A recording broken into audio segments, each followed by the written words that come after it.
Welcome to Finding Your Way with Lori and Tonya. I'm Lori. I'm Tonya. So today we're going to talk about how each of us is on our own path, our own journey. We're been placed here on earth to go through this journey, and each of us has a unique experience, and it's exactly right for us. So everything is as it should be, our past, our present, and our future.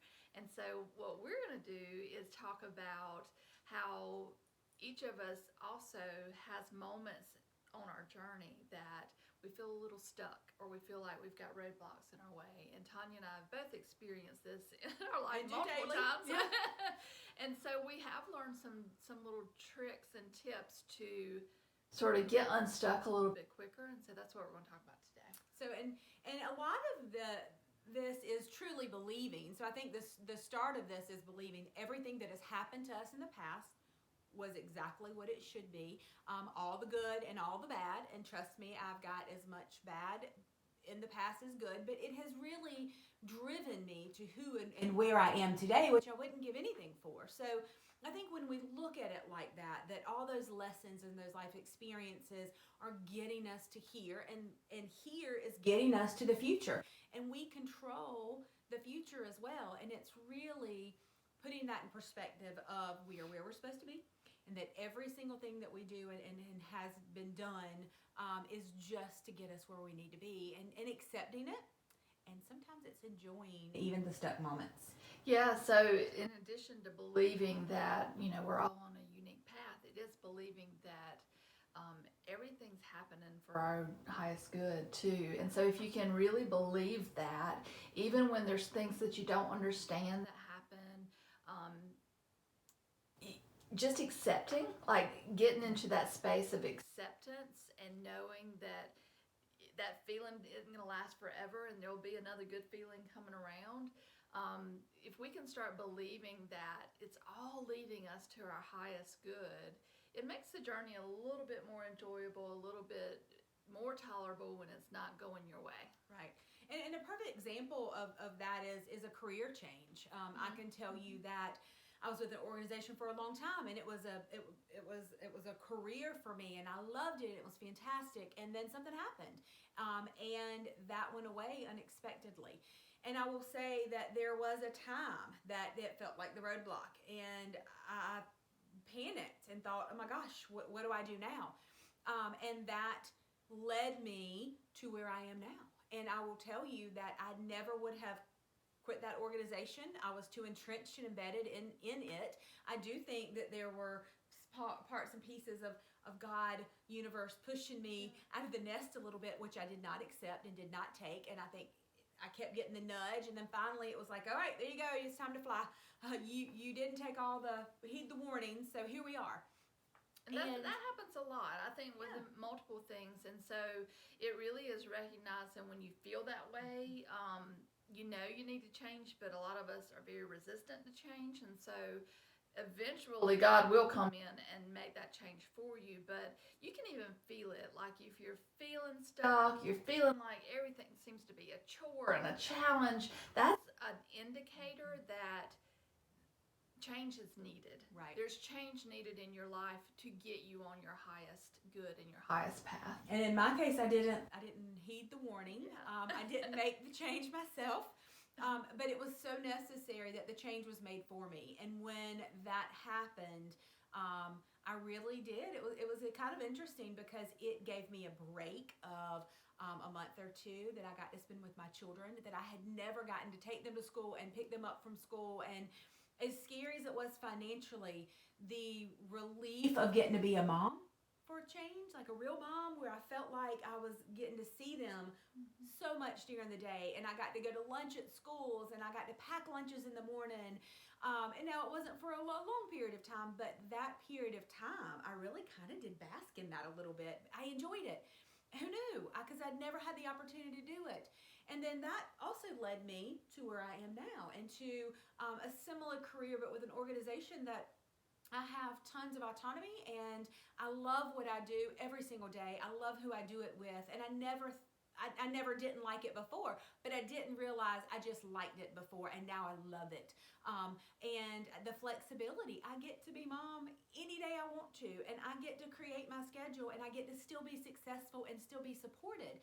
And so, again, that the bad that seemed to be bad at the time that happened, I could have gone in a tailspin. I mean, literally, I went from making good money to no money, and that's scary.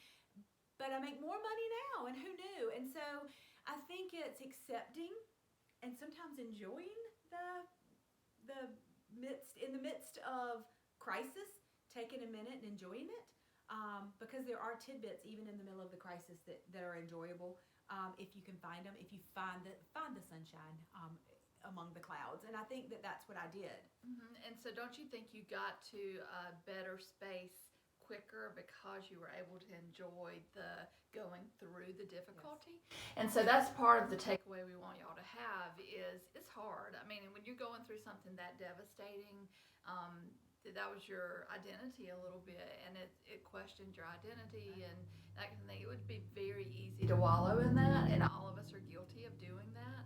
But to get past that point and to get unstuck, you get there quicker if you're able to, be grateful for and show that gratitude for where you are and what you're experiencing, and having that belief of better's coming. Right, and I think that's the tool we want to talk to you about, is finding the gratitude, mm-hmm. and finding the good in the bad. Yeah. And there is always something good. I mean, again, for me, it was, wow, I get to wake my kids up and not have to be yelling and screaming because I got to get to work on time. Wow, I don't have a job and we're not making any money right now, but the good pieces. So finding that, mm-hmm. being grateful for the good parts and the bad, and that piece of gratitude makes you feel good, mm-hmm. and the feelings are what you're putting out in the universe, and that's what you're getting back. So when you can find a way during even the hard times, and that's when you've had a good day and all of a sudden everything's clicking. If you ever feel like, oh my God, it's the best day ever, or it's the worst day ever, both of those correspond with the feeling. You have a good feeling, your day starts out great, you're excited, you've got energy, the whole day goes like that because you're putting it out and it keeps snowballing into good. The same thing. Yeah. So it's sort of like flow. I mean, yeah. That's what I call flow anyway, is when you're just hitting on all 8 cylinders, right? You're just feeling good about things are going your way. That's flow to me. Mm-hmm. Feels like you're in alignment with your highest and best. And so when you think about flow, I think about water. And so, the story is then, how do we look at life like a river or a stream? And if we're flowing down that river in a tube, there's going to be some times in life that you just sitting easy, right? You just flowing down that stream. It feels good. You're having fun. And then sometimes you might get stuck on a little section of rock or something like that.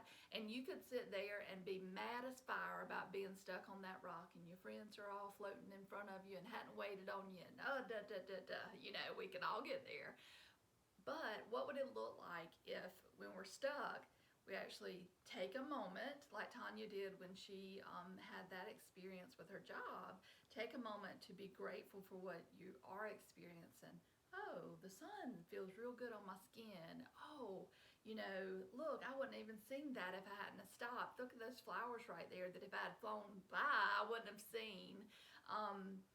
Oh, look, my friends are getting even in more trouble up there because they went ahead of me. There's things that you can find, and it makes the experience more enjoyable, so that when you are able to release and go back into flow, it didn't take as long and you felt good while doing it. And taking that breath. I mean, you're stuck on that rock. When you stop a minute and take the breath and look around and start feeling grateful for the beautiful scene that you missed because you were going so fast down that river. But when you take a minute and then you realize, oh, well, if I just put my hand right here, I can push myself right off. Yeah. And you push off and then you go back into flow. And it's because you took a minute and you breathed and you didn't panic. And I think that is key. Your path is your path. You're going down it no matter what, right? Right. Things are going to happen whether you like it or not, but it's how we react to the things that happen, and those reactions are what we are creating ahead of us down the road, and we are truly creating those things. So the more positive you can be, the more grateful you can be, the higher your vibration and the quicker your flow, and the quicker you get to the good parts again. And typically with Tonya and I and our friendship, typically one of us will be in flow when the other one's having a stuck moment, and so we're able to clearly help the other. But there's been a couple of times where we've both been stuck at the same time, and it's just, we got there eventually, but it does take a little bit longer. And so the things that we have learned that help us sort of get out of that stuck place, we call it being in a funk. We've been in a funk, you know. Number one is stop saying that. I mean, that's number one is Right. stop projecting that negative into your future. But then it's also, for me anyway, it's those consistent daily practices of taking however much time you can, 5 minutes if that's all you can do, but to get still and meditate, and you know, for me to journal after I've done that, to start putting in my own handwriting the things that came up for me during that stillness. Breathing, like just stepping outside and taking a breath, because it is difficult to get unstuck yourself sometimes. I think for me, sometimes it's putting myself, I'm social. So if I can put myself in a social situation where I feel a lot of energy, it creates energy for me, and that energy creates the good feeling that puts out there good feelings. And so I think there's a lot of things for me. I also journal differently. It's so interesting because we journal very differently. But I will write what I do want. So I'll think of a situation that's going on that feel like that's stuck. So if it's my relationship situation, or maybe it's a financial situation, I will take a minute to say, okay, here's where I am, but what do I want? Not what I don't want, but what do I want? And then I will write an affirmation in a positive format of how happy and grateful I am that I have what it is I want. And I'll say it over and over and over, and I'll write it over and over. And it's like I'm projecting it to the universe, telling it, okay, this is what I want, this is what I want. And then I start feeling it, and it lo and behold, it starts trickling in. So just another way is creating the feeling, whether it's meditation, whether it's prayer, whether it's journaling, whether it's going for a walk, it's just getting quiet, whether it's putting yourself, sometimes like me, in a big group of people, because that creates the energy you need. Or doing something for somebody, like a random act of kindness, I love you know, that. where they don't even know that you've done it, but you do it because you want to. You want to uplift somebody, and by uplifting someone else, you actually are uplifting yourself. You know, affirmations, I think, is a biggie that a lot of people don't know about or don't do. But just like we were talking about, we were telling each other we're in a funk. It's just really changing that speech thing, changing that thought into a positive, and then reaffirming it over and over. I'm in a flow. I'm flowing so well. Everything's so easy. good. Life's great. Yes. I mean, and it sounds silly, but it's exactly what we do. And sometimes when we're telling each other our funks and our stories and our problems, we stop each other and we're like, no, we're not claiming that anymore. Let's start talking in a different manner about what we do want. Yeah, so let's focus on the positive and not on the negative. So your path is your path. You are exactly where you're supposed to be. You are creating your future by enjoying your current situation, your current journey. The feelings that you have are legitimate, but you are in control of those feelings, and you can find the good in every single situation, even when you don't think there's good. There is. If you can find it, it will create that high vibe for you. Yes, because everything that has happened up to this point in your life has created the you that you are right now, and you shouldn't want to trade that for anything. You are perfect. You are perfect just the way you are. Absolutely. All right, guys, so if you enjoyed this video, please subscribe to us, like us, and share with friends. We would love to get these kind of messages out to everybody so that we are helping teach lessons that it's taken us a long time to learn and that we're still learning. We also have a fantastic Facebook group. It's called the Positive Vibe Tribe. Please join us there. We've got several thousand members. People are posting constantly just good, positive things. And it's really nice to see some of that in your news feed. Sometimes our news feeds are full of not so positive. So be a part of our group. We'd love to see you there as well. And we hope everything's going well for everybody. Thanks.